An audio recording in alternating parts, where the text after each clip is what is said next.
Demikian dikatakan oleh Kepala Badan Meteorologi, Klimatologi, dan Geofisika atau BMKG, Dwi Korita Karnawati saat melakukan tanam perdana sekolah lapang iklim di Temanggung. Gempa dengan kekuatan 6,1 skala Richter dirasakan pukul 6 pagi di beberapa wilayah di Pantura Jawa dengan kedalaman 578 km.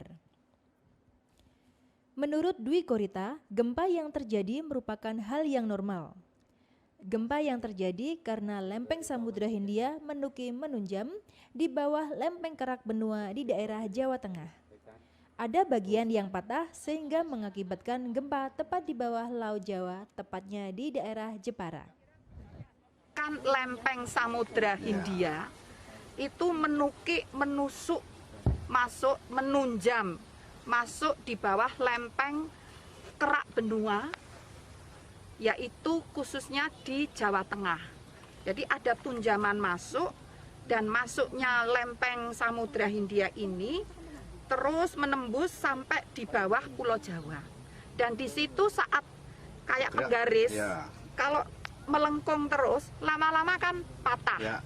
Nah, ada bagian yang robek atau patah, kebetulan tepat di bawah, mengakibatkan lindu, gempa tepat di bawah Laut Jawa, yang kurang lebih di sebelah utara Jepara. Jadi itu fenomena yang alamiah, itu sebetulnya normal. Ada tunjaman, ada lekuan, ada bagian yang patah atau robek, tapi jauh di dalam bumi. Kedalamannya berapa? 570-an kilometer. Jadi itu separuh Pulau Jawa lebih. Jadi dalamnya, dalamnya di 570-an kilometer. Jadi sangat dalam. Oleh karena itu, insya Allah kalau gempanya sangat dalam, itu biasanya tidak ada kerusakannya. Tetapi dampaknya, guncangannya itu tersebar hampir merata di seluruh Pulau Jawa. Meskipun kerusakannya tidak signifikan.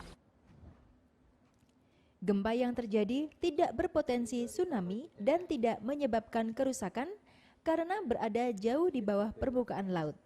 Namun BMKG menghimbau masyarakat tetap waspada karena gempa sewaktu-waktu dapat terjadi.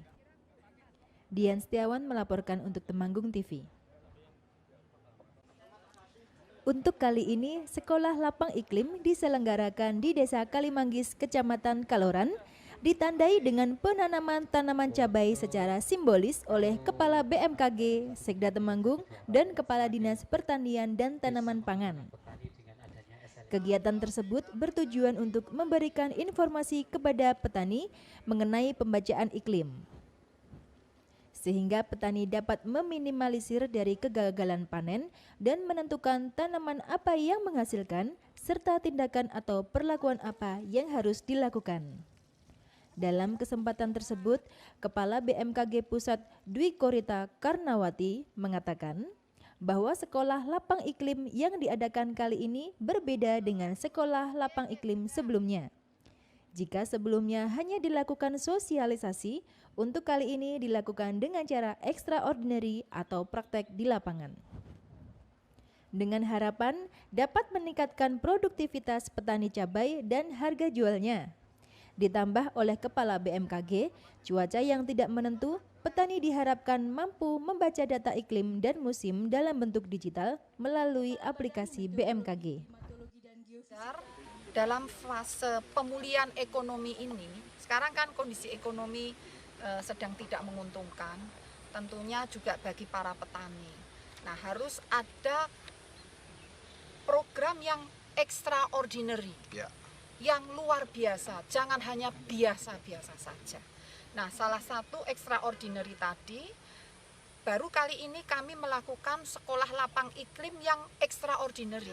Biasanya tidak seperti ini. Biasanya hanya sosialisasi, kemudian kadang-kadang diikuti tanam dan panen raya, kadang-kadang. Dan tanam panen rayanya pun kurang memperhatikan aspek nilai di pasar. Sehingga kali ini benar-benar kami berupaya extraordinary dengan memperhatikan itu tadi, pangsa pasarnya apa, Geologi dan Geofisika Wilayah 2. Dengan diadakan sekolah lapang iklim, para petani dapat terlebih dahulu mengetahui iklim, musim, dan curah hujan. Agar mengetahui cara yang harus diambil berkaitan dengan komoditas yang ditanam dan di saat panen bisa memperoleh harga jual yang maksimal. Farah Yoda melaporkan untuk Temanggung TV.